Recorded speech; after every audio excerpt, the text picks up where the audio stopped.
Fala nação, saudações rubro-negras, trazendo um vídeo na tarde deste domingo com as últimas informações de momento dessa grande confusão que aconteceu com o Flamengo ontem após a vitória de virada sobre o Atlético Mineiro, envolvendo o preparador físico de Jorge Sampaoli e o atacante Pedro. Sampaoli já falou, Pedro já falou, tá faltando o Rodolfo Landim, conhecido como Rainha da Inglaterra, se manifestar, uma vez que ele foi responsável direto pela contratação do técnico argentino. O Flamengo, que poderia estar aí comemorando a segunda vitória seguida fora de casa, a de ontem especial por ser uma vitória de virada contra o Atlético Mineiro, a gente está aí com uma grande interrogação, porque na quinta-feira já tem um jogo de ida contra o Olímpia, jogo válido pelas oitavas de final da Libertadores, e não sabemos qual técnico estará na beira do gramado, uma vez que o Pablo Fernandes é braço direito do Sampaoli,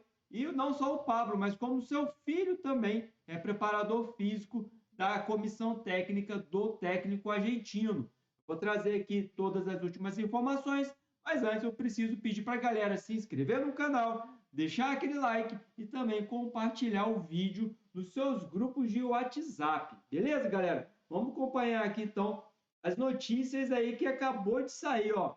Caê Mota, para quem não sabe, Caê Mota foi quem trouxe a notícia em primeira mão sobre a agressão do Pablo Fernandes em cima do Pedro.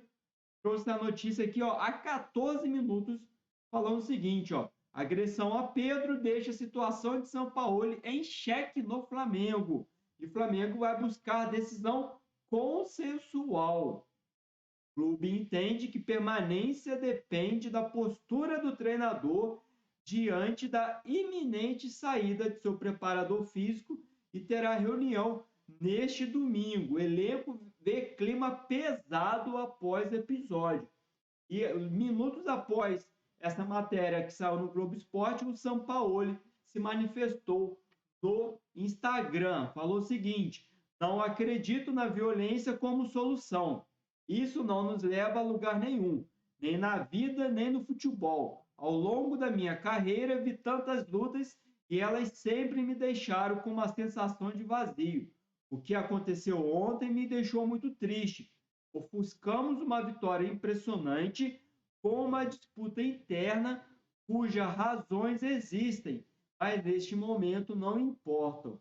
A história me mostrou que a única solução é a conversa, mesmo quando errei ou vi o erro dos outros. Tenho fé na palavra, que é uma forma de ter fé no ser humano, porque a violência nos separa e a conversa nos une. Quando eu era criança e comecei a jogar futebol, as brigas dentro e fora do campo eram muito comuns. Assim como muitas coisas no mundo mudaram para pior, algumas mudaram para melhor. A violência é menos aceita a cada dia como forma de resolver as coisas. É uma transformação que levará tempo, não será de um dia para o outro.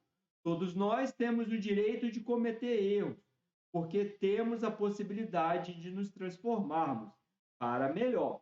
Eu sou o condutor desta equipe. Eu sou o condutor desta equipe e dói muito quando dois colegas de trabalho brigam. Mais do que a violência, os treinadores não se dedicam apenas à tática e à preparação dos futebolistas, dos jogadores. Acima de tudo, trabalhamos para gerir grupos. Tentamos melhorar e cuidar das pessoas.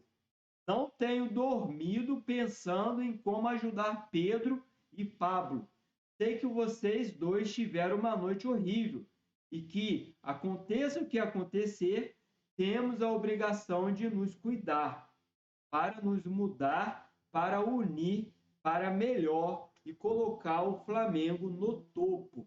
Tá aí as palavras do Sampaoli, que foi divulgado há pouco mais de 20 minutos.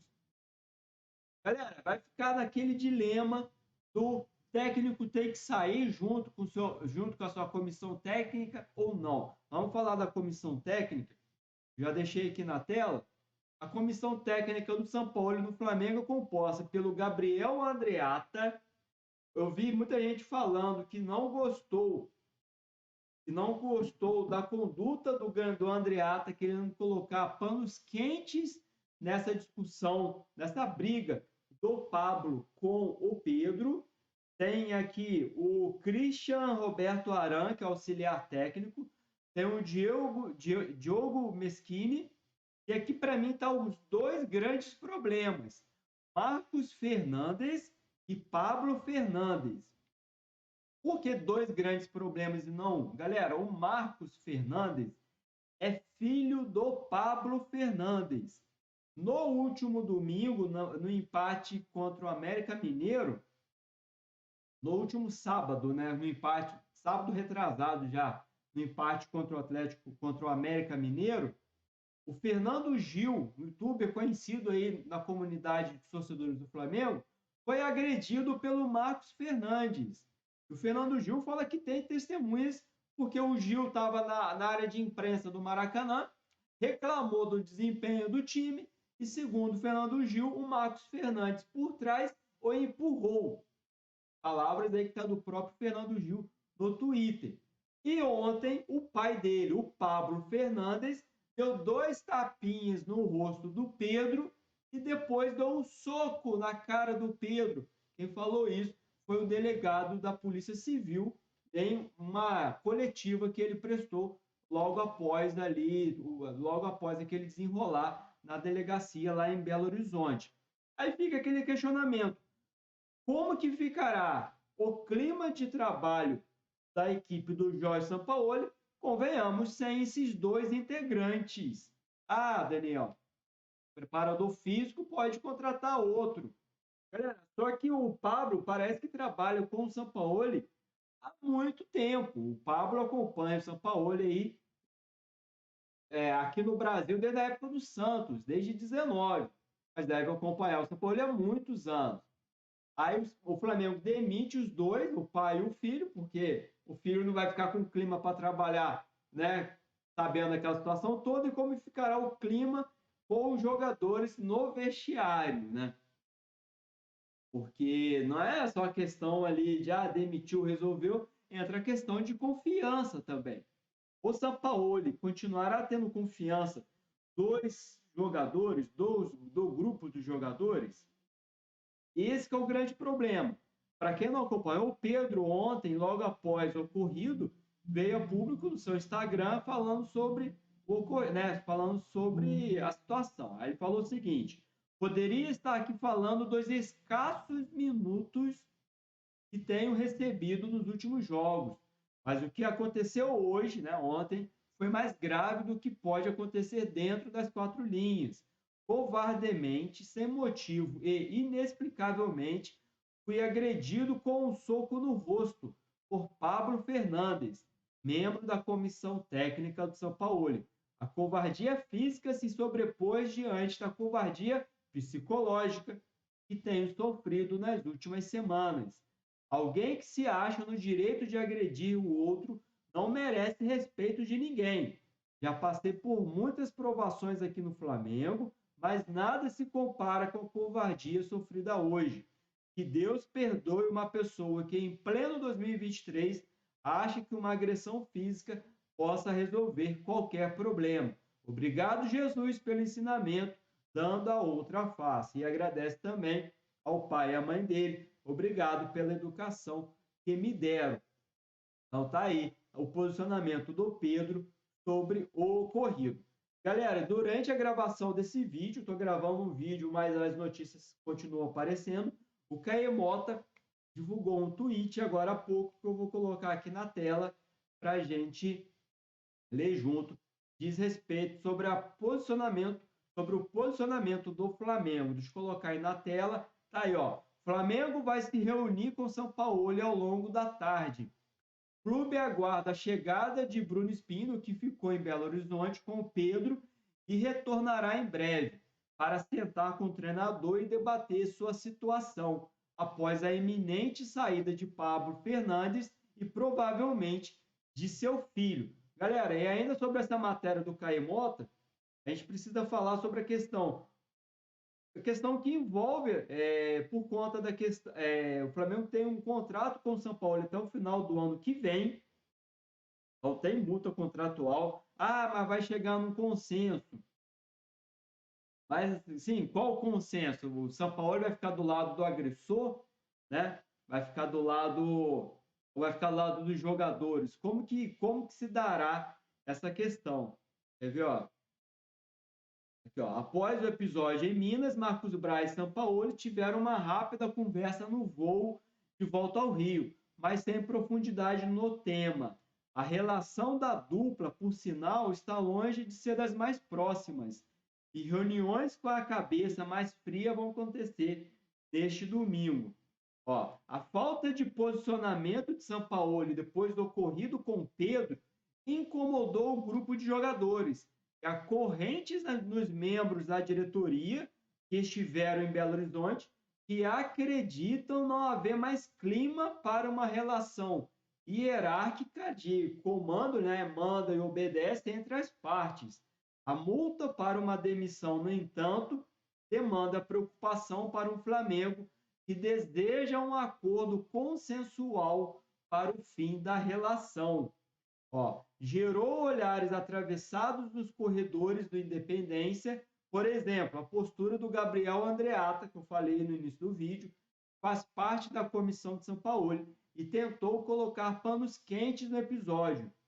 O dirigente ficou em Belo Horizonte na companhia de Pablo Fernandes, que retorna ao Rio neste domingo. Os jogadores do Flamengo esperavam um posicionamento mais firme dos pares de São Paulo. E aqui, ó, questões jurídicas e a boa fase do Flamengo pesam na balança que oscila na decisão a respeito do futuro de São Paulo. Responsável direto pela escolha do treinador, há pouco mais de 4 meses, o presidente Landim terá voz ativa na decisão, mas está de férias fora do país. Ó, após nova vitória fora de casa, o Flamengo vive uma realidade na qual a que menos importa no início de uma nova semana é o futebol em campo. A pancada foi forte e vai além do impacto no rosto do Pedro. E aí entra a questão envolvendo o próprio Pedro. A gente está vendo aí que o Pedro não vinha tendo espaço com o Sampaoli. O Pedro fala da questão psicológica, do problema que vinha sofrendo ali nos bastidores. A gente sabe da questão que pode haver uma negociação envolvendo o Pedro. Recentemente saiu a notícia de que o Tottenham poderia estar interessado no atacante, uma vez que parece que o Harry Kane está a caminho do Bayern de Munique. Então tem esse papo do Tottenham está interessado no Pedro, mas tem a questão aí do próprio São Paulo. Quem não gosta do São Paulo está surfando na onda, que é a demissão do técnico junto ali com os membros da comissão técnica. Mas fica naquela dúvida. E se fosse um preparador físico do Jorge Jesus? Seria a mesma, tipo, a condução seria da mesma forma? A torcida queria a demissão do Jorge Jesus por conta, um exemplo, do Mário Monteiro? Então a gente tem que pesar bem na balança. Claro que quem convive ali nos bastidores do futebol, a gente sabe que tem que ter um clima bom de trabalho, um clima de confiança. Os números recentes do Flamengo, do São Paulo, são números bons. A gente pode discutir oscilações dentro de campo e também de campeonatos. Mas os números são bons. Um exemplo, depois daquela derrota para o Bragantino, o Flamengo acumula 7 vitórias e 3 empates nos últimos 10 jogos. E o Flamengo, nos últimos 20 e tantos jogos, só perdeu aquele jogo para o Bragantino. Então a gente vê que tem ali um trabalho sendo feito, só que agora essa situação coloca em xeque a continuidade do trabalho do São Paulo no Flamengo. Galera, o vídeo ficou um pouquinho grande. Espero que vocês tenham assistido tudo. Quem chegou no fim e ainda não se inscreveu no canal, se inscreva, ativa a notificação para não perder os novos episódios dessa novela que vai surgindo aí nos bastidores do Flamengo. Peço também para compartilhar o link do vídeo nos seus grupos de WhatsApp para mais torcedores do Flamengo acompanharem o canal. E até a próxima. Saudações rubro-negras. Mengão, tua glória é lutar e vencer. Valeu, galera. Forte abraço. Fui!